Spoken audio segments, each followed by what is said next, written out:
Hey, Paul here from YouTube channel As Older Is Optional, and today we're going to catch and cook a barramundi. If you want to wait and just watch the cook only, just fast forward halfway through, but we're going to catch and cook a barramundi and all the challenges that come with that.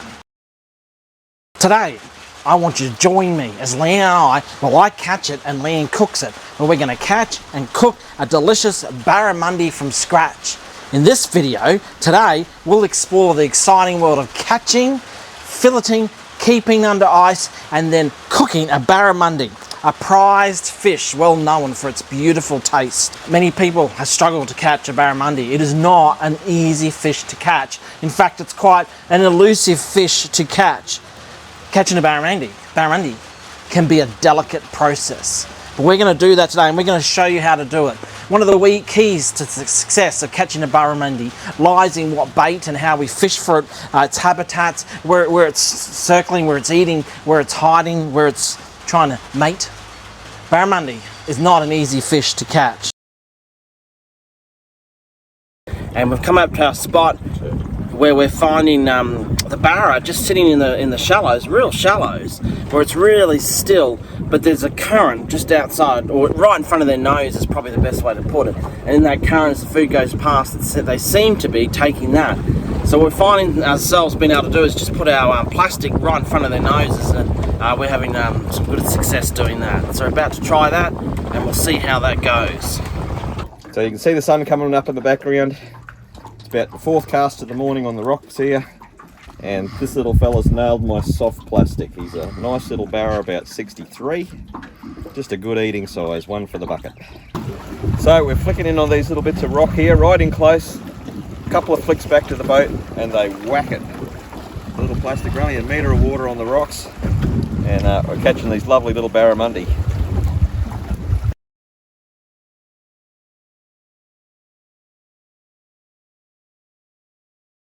Well, how do you catch, what's your tips, or what are we doing, how do we do it this way to catch barramundi in the river in the NT?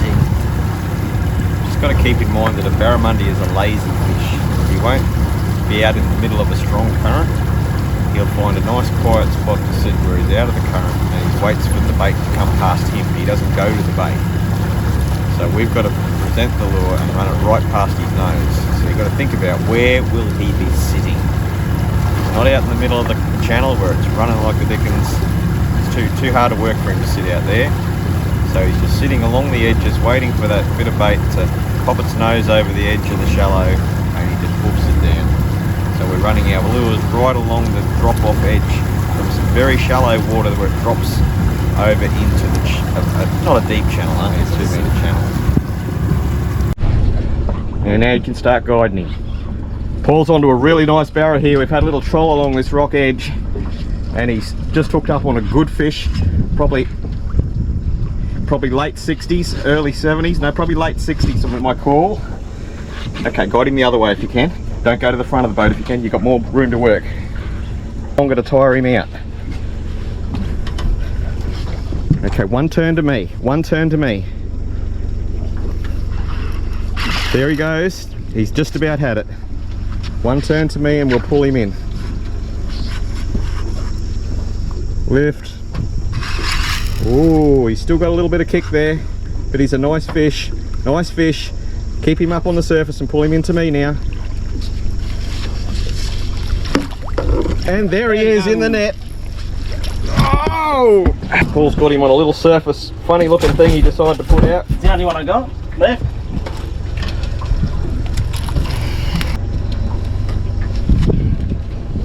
So Captain Paul put us on the spot with the lure. Where is the lure?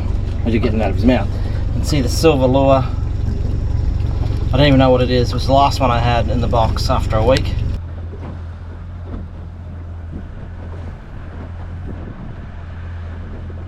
So I got onto my first fish of the day. I don't know if you can see him there. There's my first fish of the day.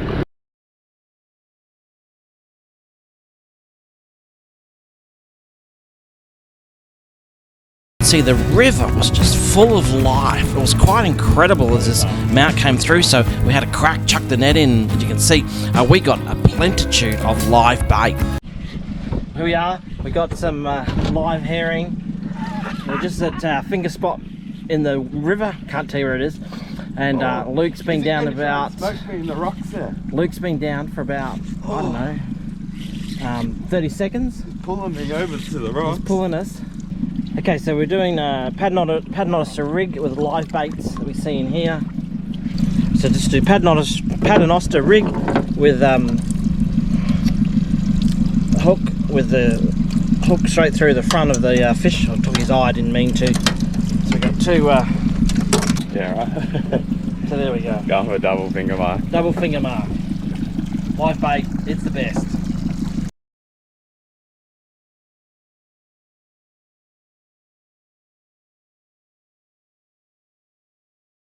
So, see it's pointing toward, I've got the head pointing towards me. So I'm getting in behind his gill line there. He's also got bigger scales, which tends to make it a bit harder.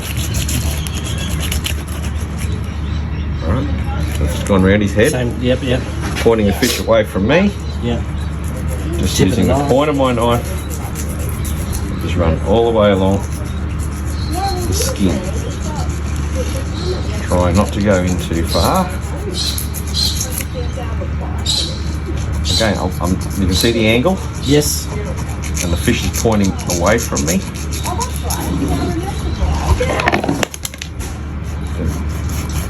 A little cut at the end. I could have done that before then. Then again, now the fish is on the same angle. Instead of going away from me like this, I've just turned the knife over. I'm going to start here. Just work along that backbone. I'll go back a little bit further. Go back a little bit further. Just keep working along that backbone. So at the moment the fish hasn't changed angle at all. Now I can go all the way along the fish. Now I can start lifting. I'm still on the same angle. I haven't moved the fish. And now I can actually see the backbone all the way to the end. Okay, see how I've now done all the way to here? Yes. So now I'll go about where his fin is. And I'll actually push the knife down a little bit, because if I go straight across, I'll just come out there. Yeah. Down a little bit, through to his thing, and I can The last fin. Yeah. There's the tail off. Yeah. Now I've still got the fish facing the same way. I haven't moved the fish around. But now I can bend the fish right over.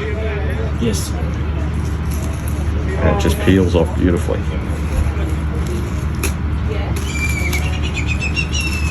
Go all the way up to his head. Okay.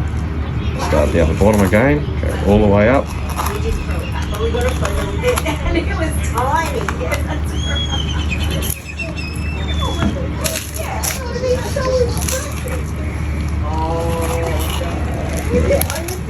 I've got to there. But you usually have a bit of a section here that's got no meat. Okay. Because you leave it all on the rib bones. And then I can just cut through the belly.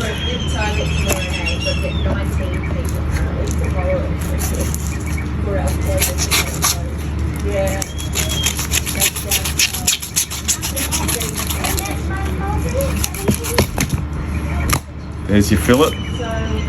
Not much meat left.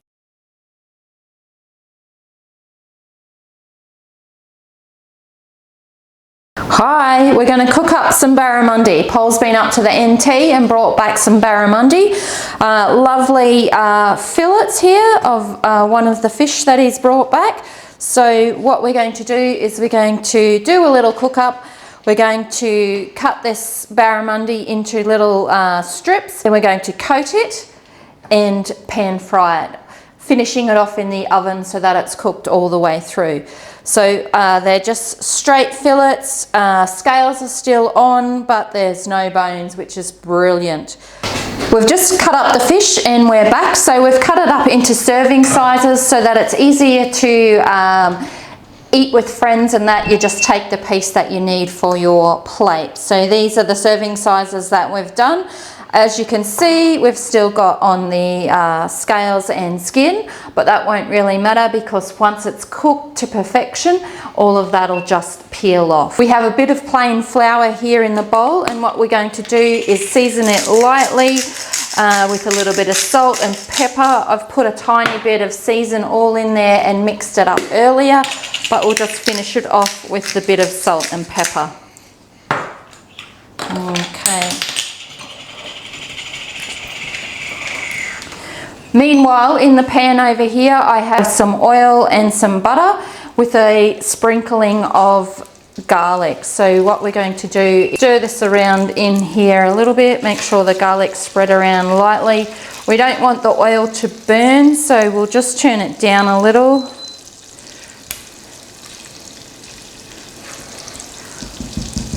Okay, let's grab this fish then, and in this, let's grab this fish and lightly flour it on the 3 sides. You don't need to flour the skin or the scales because you won't be needing them. Put it in the pan and then we just keep going. You can hear it sizzling away there in the pan. Oh, it smells delicious too.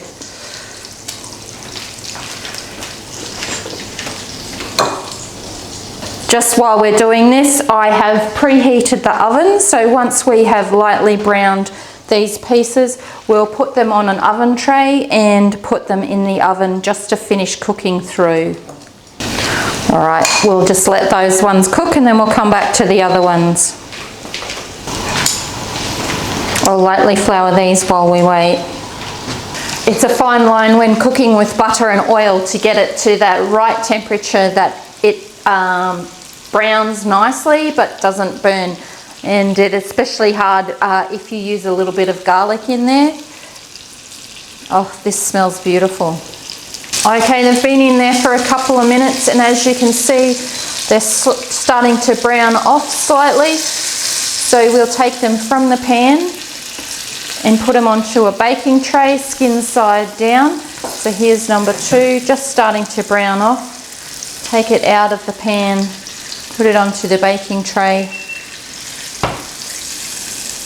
That one needs just a tad longer, and this one just a tad longer. But while that's doing, I'll put up in some more.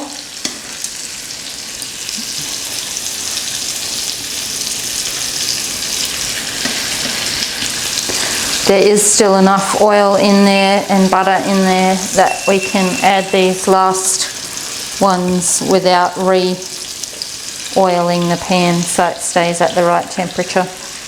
Here we go.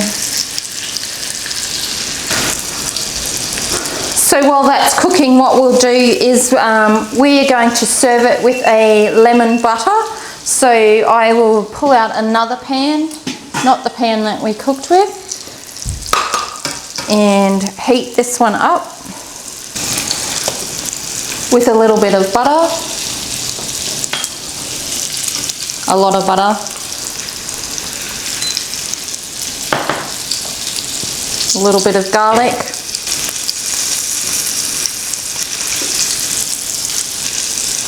now this butter and garlic we will want to get fairly warm, almost till it changes colour. That will give it that nutty flavour to put over the barramundi. I'll just check these other ones. Not quite, but they're smelling amazing.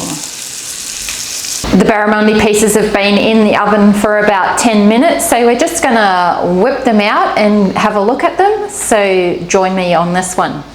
These are cooked to perfection.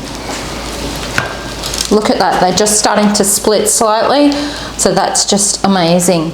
I'm gonna pull them off the tray. Look at that. Cooked to perfection.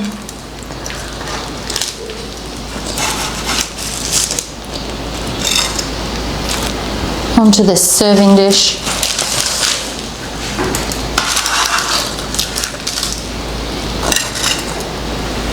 There's a couple of ways you could serve it. You could just serve it on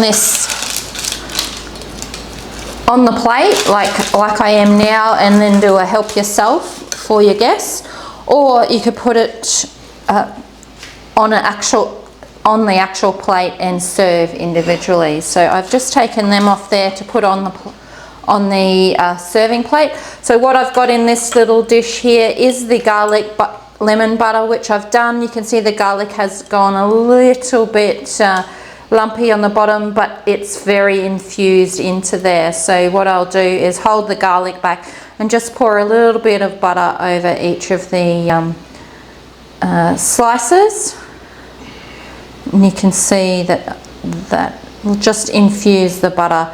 So I really like cooking with butter. If you don't like cooking with butter, you can make a different type of sauce. There's plenty of white sauces that would suit barramundi perfectly. So serve with a couple pieces of lemon like I've just put there. So if you were putting it in the middle of the table, that's how I would serve it.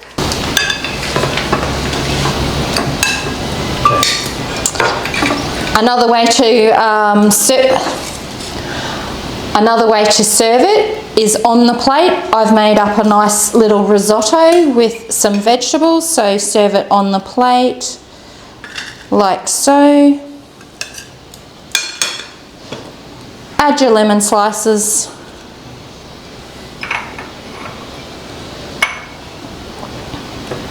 And a little bit more of that butter for the vegetables.